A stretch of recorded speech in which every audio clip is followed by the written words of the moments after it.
Good morning. Thank you for joining me today. Almost at 1 year here.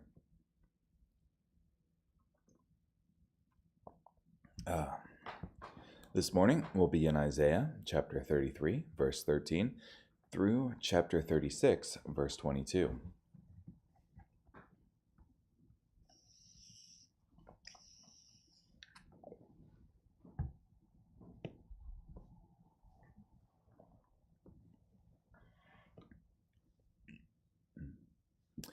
You who are far away, listen to what I have done. You who are close by, recognize my strength. Sinners are afraid in Zion. Panic grips the godless. They say, "Who among us can coexist with destructive fire? Who among us can coexist with unquenchable fire? The one who lives uprightly and speaks honestly. The one who refuses to profit from oppressive measures and rejects a bribe. The one who does not plot violent crimes and does not seek to harm others." This is the person who lives in a secure place. He will find safety in the rock, mountain strongholds. He will have food and constant supply of water. You will see a king in his splendor. You will see a wide land. Your mind will recall the terror you experienced, and you will ask yourselves, where is the scribe? Where is the one who weighs the money? Where is the one who counts the towers? You will no longer see a defiant people whose language you do not comprehend, whose derisive speech you do not understand. Look at Zion, the city where we hold religious festivals. You will see Jerusalem, a peaceful settlement, a tent that stays put. Its stakes will never be pulled up. None of its ropes will snap in two. Instead, the Lord will rule there as our mighty king. Rivers and wide streams will flow through it. No war galley will enter. No large ships will sail through. For the Lord our ruler, the Lord our commander, the Lord our king, he will deliver us. Though at this time your ropes are slack, the mast is not secured, and the sail is not unfurled, at that time you will divide up a great quantity of loot. Even the lame will drag off plunder. No resident of Zion will say, "I am ill." The people who live there will have their sin forgiven. Come near, you nations, and listen. Pay attention, you people. The earth and everything it contains must listen, the world and everything that lives in it. For the Lord is angry at all the nations, and furious with all their armies. He will annihilate them and slaughter them. Their slain will be left unburied. Their corpses will stink. The hills will soak up their blood. All the stars in the sky will fade away. The sky will roll up like a scroll. All its stars will wither, like a leaf withers and falls from a vine, or a fig withers and falls from a tree. He says, "Indeed, my sword has slaughtered heavenly powers. Look, it now descends on Edom. On the people I will annihilate in judgment. The Lord's sword is dripping with blood. It is covered with fat. It drips with the blood of young rams and goats, and is covered with the fat of rams' kidneys. For the Lord is holding a sacrifice in Bozrah, a bloody slaughter in the land of Edom. Wild oxen will be slaughtered along with them, as well as strong bulls. Their land is drenched with blood. Their soil is covered with fat. For the Lord has planned a day of revenge, a time when he will repay Edom for her hostility toward Zion. Edom's streams will be turned into pitch, and her soil into brimstone. Her land will become burning pitch. Night and day it will burn. Its smoke will ascend continually. Generation after generation it will be a wasteland, and no one will ever pass through it again. Owls and wild animals will live there. All kinds of wild birds will settle in it. The Lord will stretch out over her the measuring line of ruin and the plumb line of destruction. Her nobles will have nothing left to call a kingdom, and all her officials will disappear. Her fortresses will be overgrown with thorns, thickets, and weeds will grow in her fortified cities. Jackals will settle there. Ostriches will live there. Wild animals and wild dogs will congregate there. Wild goats will bleat to one another. Yes, nocturnal animals will rest there and make for themselves a nest. Owls will make nests and lay eggs there. They will hatch them and protect them. Yes, hawks will gather there, each with its mate. Carefully read the scroll of the Lord. Not one of these creatures will be missing. None will lack a mate.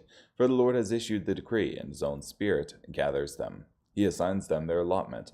He measures out their assigned place. They will live there permanently. They will settle in it through successive generations. Let the desert and dry region be happy. Let the wilderness rejoice and bloom like a lily. Let it richly bloom. Let it rejoice and shout with delight. It is given the grandeur of Lebanon, the splendor of Carmel and Sharon. They will see the grandeur of the Lord, the splendor of our God. Strengthen the hands that have gone limp, steady the knees that shake. Tell those who panic, be strong, do not fear. Look, your God comes to avenge. With divine retribution he comes to deliver you. Then blind eyes will open, deaf ears will hear. Then the lame will leap like a deer. The mute tongue will shout for joy, for water will flow in the desert, streams in the wilderness. The dry soil will become a pool of water, the parched ground springs of water. Where jackals once lived and sprawled out, grass, reeds, and papyrus will grow. A thoroughfare will be there. It will be called the way of holiness. The unclean will not travel on it. It was reserved for those authorized to use it. Fools will not stray into it. No lions will be there. No ferocious wild animals will be on it. They will not be found there. Those delivered from bondage will travel on it. Those whom the Lord has ransomed will return that way. They will enter Zion with a happy shout. Unending joy will crown them. Happiness and joy will overwhelm them. Grief and suffering will disappear. In the 14th year of King Hezekiah's reign, King Sennacherib of Assyria marched up against all the fortified cities of Judah and captured them. The king of Assyria sent his chief advisor from Lachish to King Hezekiah in Jerusalem, along with a large army. The chief advisor stood at the conduit of the upper pool, which is located on the road to the field where they wash and dry cloth. Eliakim, son of Hilkiah, the palace supervisor, accompanied by Shebna the scribe, and Joab, son of Asaph, the secretary, went out to meet him. The chief advisor said to them, "Tell Hezekiah, this is what the great king, the king of Assyria, says. What is your source of confidence? You claim to have a strategy and military strength. Your claim to have a strategy and military strength is just empty talk. In whom are you trusting that you would dare to rebel against me? Look, you must be trusting in Egypt, that splintered reed staff. If someone leans on it for support, it punctures his hand and wounds him. That is what Pharaoh, king of Egypt, does to all who trust in him. Perhaps you will tell me, we are trusting in the Lord our God. But Hezekiah is the one who eliminated his high places and altars, and then told the people of Judah and Jerusalem, you must worship at this altar. Now make a deal with my master, the king of Assyria, and I will give you 2,000 horses, provided you can find enough riders for them. Certainly you will not refuse one of my master's minor officials, and trust in Egypt for chariots and horsemen. Furthermore, it was by the command of the Lord that I marched up against this land to destroy it. The Lord told me, march up against this land and destroy it." Eliakim, Shebna, and Joah said to the chief advisor, "Speak to your servants in Aramaic, for we understand it. Don't speak with us in the Judahite dialect, in the hearing of those who are on the wall." But the chief advisor said, "My master did not send me to speak these words only to your master and to you. His message is also for the men who sit on the wall, for they will eat their own excrement and drink their own urine along with you." The chief advisor then stood there and called out loudly in the Judahite dialect, "Listen to the message of the great king, the king of Assyria. This is what the king says. Don't let Hezekiah mislead you, for he is not able to rescue you. Don't let Hezekiah talk you into trusting in the Lord by saying the Lord will certainly rescue us. The city will not be handed over to the king of Assyria. Don't listen to Hezekiah, for this is what the king of Assyria says. Send me a token of your submission and surrender to me. Then each of you may eat from his own vine and fig tree and drink water from his own cistern, until I come and take you to a land just like your own, a land of grain and new wine, a land of bread and vineyards. Hezekiah is misleading you when he says, the Lord will rescue us. Has any of the gods of the nations rescued his land from the power of the king of Assyria? Where are the gods of Hamath and Arpad? Where are the gods of Sepharvaim? Indeed, did any gods rescue Samaria from my power? Who among all the gods of these lands has rescued their lands from my power? So how can the Lord rescue Jerusalem from my power?" They were silent and did not respond, for the king had ordered, "Don't respond to him." Eliakim, son of Hilkiah, the palace supervisor, accompanied by Shebna the scribe and Joah, son of Asaph, the secretary, went to Hezekiah with their clothes torn in grief and reported to him what the chief advisor had said.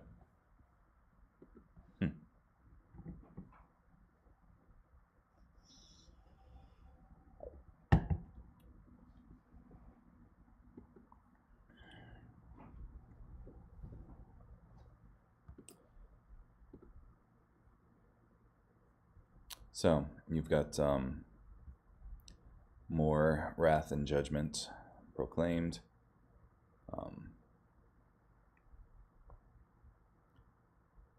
Some worldwide apocalyptic images put forward.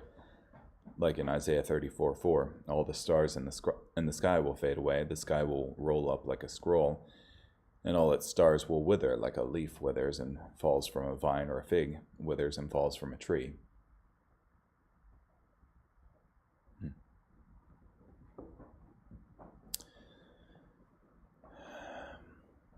For me, I guess this further emphasizes why one should not be concerned. I mean, ultimately concerned. Ultimately fear the nations who are oppressing and tormenting. Because if God commands such power as to roll up the sky like a scroll, then what is a human arm in comparison to that? So,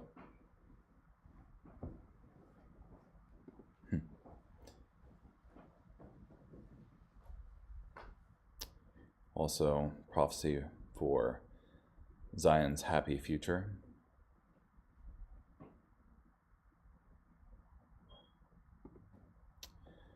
And then we've got this narrative of Sennacherib invading Judah, which Sennacherib is this Assyrian king, and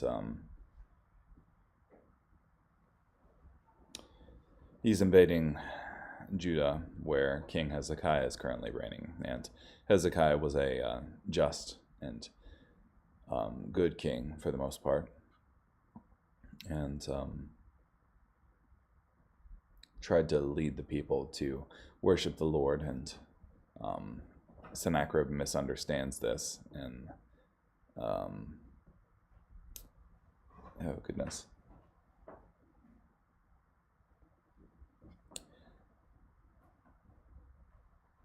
If you're trusting in the Lord, in chapter 36, verse 7, Hezekiah is the one who eliminated his high places and altars, and then told the people of Judah and Jerusalem, you must worship at this altar. So, he misunderstands, as the people were not worshiping Yahweh at the high places and altars for the most part. I mean, you have some instances with who is it? Samuel and Solomon. But for the most part, these places were instances of cultic worship. And God himself said, you must worship at this altar in Jerusalem. So, yeah. And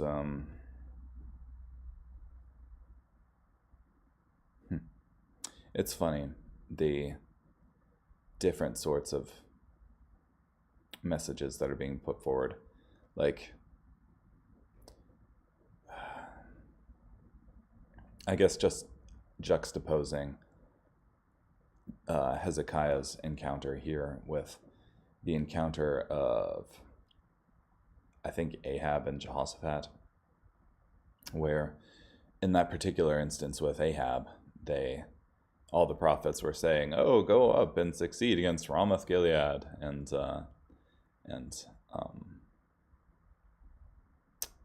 one of the prophets, I can't remember his name, says, oh no, you're not going to succeed, you're going to die there. And in this particular instance, you have everybody like fearing, and Sennacherib saying, oh, I'm going to come in and destroy you all, but God reassuring, and yeah.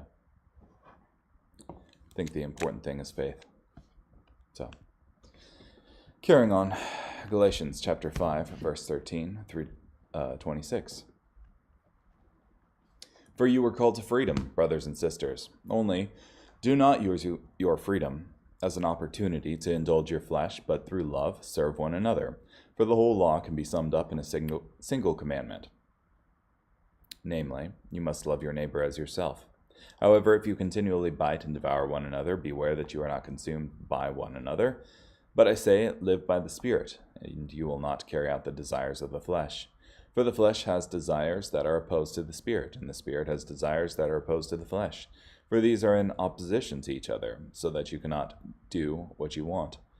But if you are led by the Spirit, you are not under the law. Now, the works of the flesh are obvious: sexual immorality, impurity, depravity, idolatry, sorcery, hostilities, strife, jealousy, outbursts of anger, selfish rivalries, dissensions, factions, envying, murder, drunkenness, carousing, and similar things. I am warning you, as I had warned you before, those who practice such things will not inherit the kingdom of God. But the fruit of the Spirit is love, joy, peace, patience, kindness, goodness, faithfulness, gentleness, and self-control. Against such things there is no law. Now those who belong to Christ have crucified the flesh with its passions and desires. If we live by the Spirit, let us also behave in accordance with the Spirit. Let us not become conceited, provoking one another, being jealous of one another.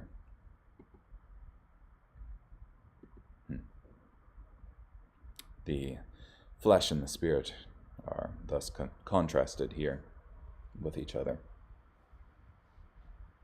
That's you have the outworking of the flesh, which is evil, and then you have the outworking of the Spirit, which is good. And I think this is why you have it said elsewhere, you will know them by their fruit. Ultimately, what a person does on the outside of themselves shows what's going on inside.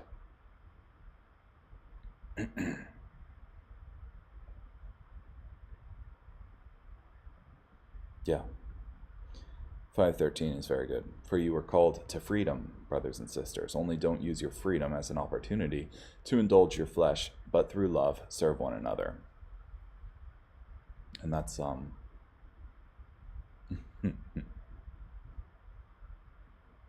kind of the root of what everybody seems to think is so hard to understand of, oh, you're Christian, you don't have to obey any laws anymore. Well, then why not just go sin everywhere?